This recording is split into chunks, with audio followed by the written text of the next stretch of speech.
Nah, dalam hal ini udang tersebut sebenarnya tidak memberikan suatu dampak signifikan bagi kesehatan kita semua karena jauh di bawah batas cemaran yang sudah ditetapkan. Dalam jangka panjang, kasus Cikande itu kita nyatakan tidak begitu signifikan dibandingkan kejadian-kejadian yang darurat seperti Fukushima, Chernobyl, ataupun yang lain, apalagi bom atom Hiroshima Nagasaki. Kira-kira bagaimana update terbaru dari BRIN terkait pencemaran cesium 137 di Cikande, Pak? Ya, mungkin seperti diketahui oleh masyarakat melalui media massa bahwasanya ini awalnya dari kasus tercemarnya udang yang diekspor ke Amerika. Kemudian kita lacak di kawasan Cikande di mana saja spot-spot yang ada pencemaran, memang ada beberapa spot yang terjadi pencemaran sehingga kami menganggap itu perlu diciptakan suatu perimeter. Kemudian pemerintah memutuskan untuk itu suatu daerah khusus yang harus dicermati secara dari sisi keselamatannya. Nah, kami juga sekarang berpikir bagaimana pertama menangani limbah yang tercemar tersebut, kemudian dari sisi keselamatan dan keamanan, dan yang penting juga kawasan itu karena kawasan industri bisa berproses sebagai suatu kawasan yang tidak merugikan kepentingan ekonomi, tetapi jelas ada jaminan keselamatan dan keamanan. Itu kira-kira yang menjadi poin kita terkait kasus Cikande ini. Ya, Pak Jarod, untuk informasi yang sampai hari ini kami terima, Pak, ada update juga katanya ada cengkeh juga ya, Pak, yang terpapar kontaminasi radioaktif cesium 137 ini. Untuk update-nya sendiri apakah juga sudah ada, Pak? Ya, tapi kami baru harus mengkonfirmasi lebih lanjut ya. Kadang-kadang begini, ada suatu materi di mana ada cesium 137, tetapi kita kan melihat apakah itu di bawah batas ambang cemaran atau tidak. Sebagai contoh kasus udang beku yang di Amerika itu sebenarnya kontaminasi sangat rendah di bawah batas yang mereka tetapkan sendiri. Kalau kita mengatakan itu 500 becquerel per kilogram, bahkan di Amerika 1.200 batasannya, hanya saja karena cesium itu dihasilkan dari suatu reaktor nuklir dari PLTN mungkin dulunya asalnya dan banyak digunakan di berbagai industri baik di Indonesia maupun di luar negeri untuk misalnya untuk mengukur kertas, untuk mengukur kepadatan tembakau, untuk kesehatan dan lain sebagainya. Yang perlu dicermati dari mana cesium ini. Nah, itu yang sekarang bagi kami teman-teman di BRIN melakukan suatu analisis lebih dalam supaya itu tidak terulang dan bisa diselamatkan dari suatu lokasi sebagai limbah radioaktif, kemudian proses bagi banyak rekan-rekan di dunia industri tetap berjalan. Kalau cengkeh memang ini masih perlu kita cermati lebih dulu, meskipun itu beritanya sudah kemana-mana, tapi kita harus mendalami apakah kaitan dengan Cikande atau yang lain, kami belum bisa memastikan. Baik, Pak. Sebenarnya saya juga penasaran ya, Pak. Kalau cesium 137 ini sebenarnya apa sih, Pak? Dan dari penyelidikan awal BRIN kan dugaannya gimana caranya bisa cesium ini mencemari udang itu, Pak, di Cikande. Oh ya, Awalnya. ada dua skenario yang kami duga bisa mencemari, bisa sampai Cikande, bisa sampai mencemari udang. Jadi pertama berasal dari scrap metal. Scrap metal itu apa? Scrap metal itu logam-logam bekas, besi bekas, mungkin dari luar negeri kita import yang sudah terkontaminasi cesium 137. Nah, sayangnya pelabuhan-pelabuhan di Indonesia itu tidak punya portal monitor atau detektor yang bisa mengatakan, oh ini mengandung radioaktif, sehingga masuk ke Indonesia. Itu satu. Kedua, seperti yang saya sampaikan tadi, skenario yang kedua adalah karena cesium 137 itu banyak digunakan di industri dan di dunia kesehatan, ada kemungkinan itu misalnya hilang atau salah prosedur dan lain sebagainya, mengkontaminasi logam, kemudian dipakai di kawasan industri di Cikande. Itu kenapa bisa saya bisa membuat statement seperti itu? Karena ditemukannya kadang-kadang di lapak-lapak tertentu di sekitar kawasan itu, lapak besi bekas, gitu. Di samping di tempat PT tertentu, ada beberapa PT juga. Kemudian itu jadi kontainer, misalnya kontainer dipakai untuk mewadahi udang beku yang dikirim ke Amerika.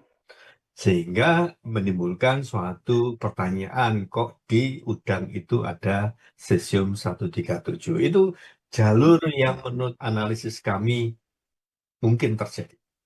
Oke baik. Lalu Pak untuk potensi bahayanya sendiri Pak, material ini jika konsumsi manusia itu seperti apa Pak? Karena tadi kan Bapak juga sempat mention ya Pak, menyebut soal ambang batas aman nih. Karena tadi kalau Bapak juga sampaikan di Amerika sendiri kan ada batasnya beda tuh. Nah, sedangkan sebenarnya kalau secara standar tuh batas aman itu seperti apa Pak? Silakan Pak. Ya, sebenarnya cesium 137 itu seperti saya sampaikan biasanya dihasilkan oleh reaktor nuklir dari PLTN, dari beberapa reaktor yang memang diciptakan khusus untuk dipakai di dunia industri gitu. Kemudian seluruh dunia punya batas sendiri-sendiri. Misalnya di Indonesia kita pakai batasan cemaran 500. Kemarin Pak Menteri Pangan kan mengatakan, ini kan jauh di bawah 500 becquerel per kilogram, gitu kan. Nah, tetapi yang ada di dalam udang beku itu, yang setahu saya, yang saya dapatkan adalah 68, jauh di bawah 500, ya kan. Di Amerika batasnya itu 1.200, lebih tinggi lagi. Tetapi meskipun itu jauh di bawah, pertanyaan pemerintah Amerika itu adalah kenapa cesium ada di situ gitu. Kenapa ini yang berasal seharusnya tidak di dalam udang, ada di udang. Nah, statement Pak Menteri Pangan mengatakan tidak salah sih, itu di bawah batas ambang sih. Nah, jadi kalau ditanya faktor kemungkinan risikonya apa, saya katakan ya risikonya nyaris tidak ada, karena bagaimanapun jauh di bawah batas ambang yang sudah ditetapkan oleh pemerintah kita sendiri. Biasanya kita dulu di Badan melakukan penelitian, oh ini kira-kira punya dampak nggak jangka panjang atau jangka pendek. Nah, dalam hal ini udang tersebut sebenarnya tidak memberikan suatu dampak signifikan bagi kesehatan kita semua karena jauh di bawah batas cemaran yang sudah ditetapkan. Itu kira-kira. Baik, berarti memang terkonfirmasi ya Pak, tidak terlalu berbahaya begitu Pak? Ya, Kalau masih di bawah batas ambang. Meskipun demikian, kita itu melihatnya kenapa ada, itu pertanyaannya, kenapa ada.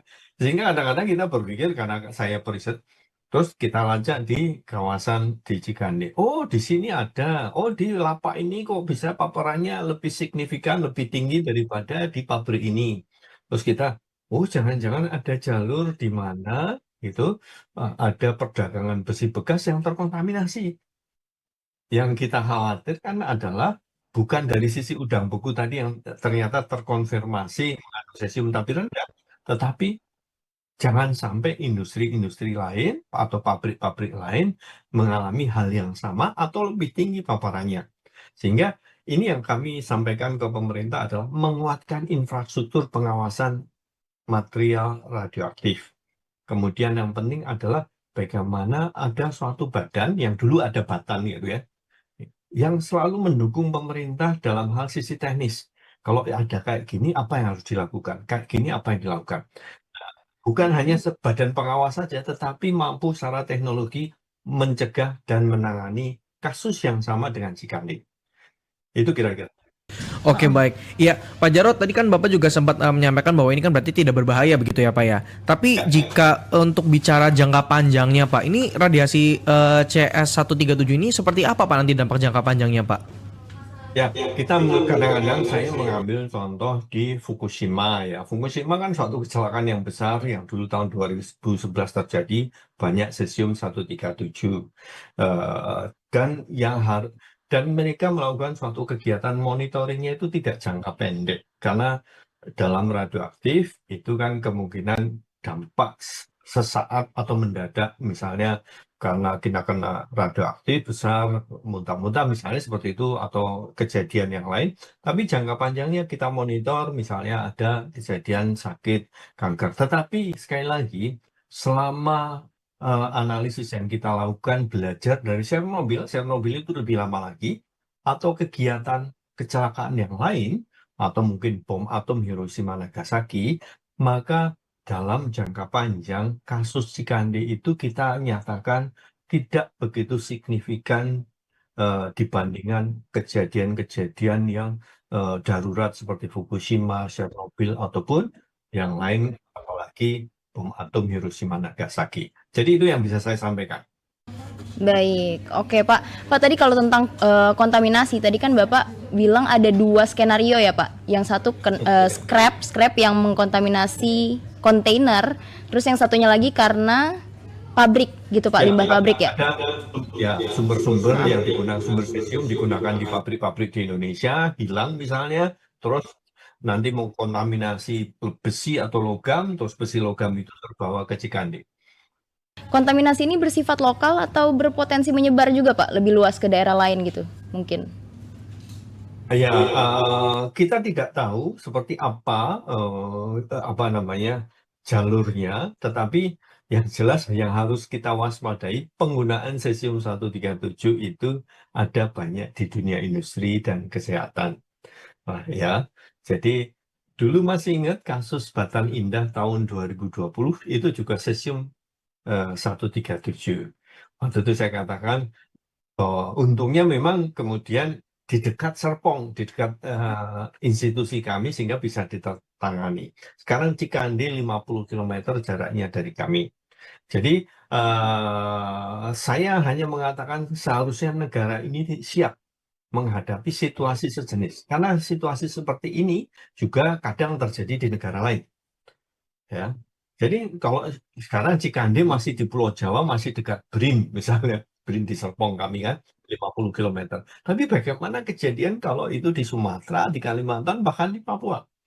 Maka yang penting dilakukan adalah penguatan dari sisi infrastruktur untuk penanganan. Tapi lebih penting lagi adalah pencegahan. Apa yang harus dilakukan? Pertama adalah ciptakan suatu portal monitor di pelabuhan atau hub-hub kita untuk menerima barang impor dari luar. Portal monitor yang bisa mendeteksi radiasi. Kedua, ciptakan database yang kuat sehingga kalau ada kehilangan cesium di dalam negeri, di industri, di pabrik, di rumah sakit, maka langsung bisa kita deteksi dan dilacak keberadaannya kemana. Kan lebih penting pencegahan itu kan. Pencegahan itu nomor 1, baru kemudian kita, kalau terjadi, apa yang kita lakukan? Saya ambil contoh tadi, Batan Indah dekat Serpong, dekat kami, limbahnya bisa diangkut. Sekarang Cikande tentu saja jauh, dan mungkin lebih luas yang terkena kontaminasi. Nah, apakah itu bisa dilakukan misalnya limbahnya tetap saja di situ, gitu, diawasi, tetapi tidak mengganggu roda ekonomi dari kawasan industri tersebut. Maka saya usulkan itu harus ada badan pelaksana khusus yang bisa membantu pemerintah Indonesia mencegah dan menangani kasus semacam Cikande. Oke baik Pak Jarod, itu berarti memang ini harus ada alat pendeteksinya ya Pak ya untuk mencegahan ya Pak, karena lebih baik mencegah daripada mengobati gitu ya Pak ya, kurang lebih ya Pak ya. Ya Pak Jarod, terakhir Pak Jarod, pesan apa sih Pak yang perlu masyarakat pahami nih Pak agar tidak panik tapi juga tetap waspada nih Pak, khususnya terhadap bahaya radiasi seperti ini. Silakan Pak Jarod. Ya, bagi kami yang jelas kalau yang masyarakat di sekitar lokasi, maka jangan kita melakukan suatu misalnya, kita pegang, ya kadang-kadang orang itu kalau ada kejadian malah berkumpul gitu kan, terus kita, ini apa ya ini apa? Masalahnya memang tantangan terbesar radiasi itu seperti hantu yang tidak kelihatan gitu, jadi kalau kita megang nanti bisa jadi, meskipun ya saya selalu tekankan, ini masih rendah radiasinya, tapi ya jangan sampai itu menyebabkan suatu kita terus berbondong-bondong datang ke kawasan Cikande. Satu, kedua, kita ikuti saja apa yang disampaikan oleh pemerintah. Saya kira apa yang disampaikan oleh Pak Menteri Pangan maupun Pak Menteri Lingkungan Hidup itu sudah suatu statement yang bisa menjelaskan. Ikuti apa yang disampaikan oleh pemerintah saja, karena kadang-kadang kita melihat ada tokoh atau siapapun juga yang mengatakan, ini bahaya, ini seperti Fukushima dan lain sebagainya. Itu justru menciptakan suatu kekhawatiran yang berlebih, karena sebenarnya melebihi radiasi sendiri, kekhawatiran terhadap radiasi itu adalah ketakutan yang luar biasa. Moga-moga ikuti saja apa yang disampaikan oleh otoritas yang resmi menyampaikan.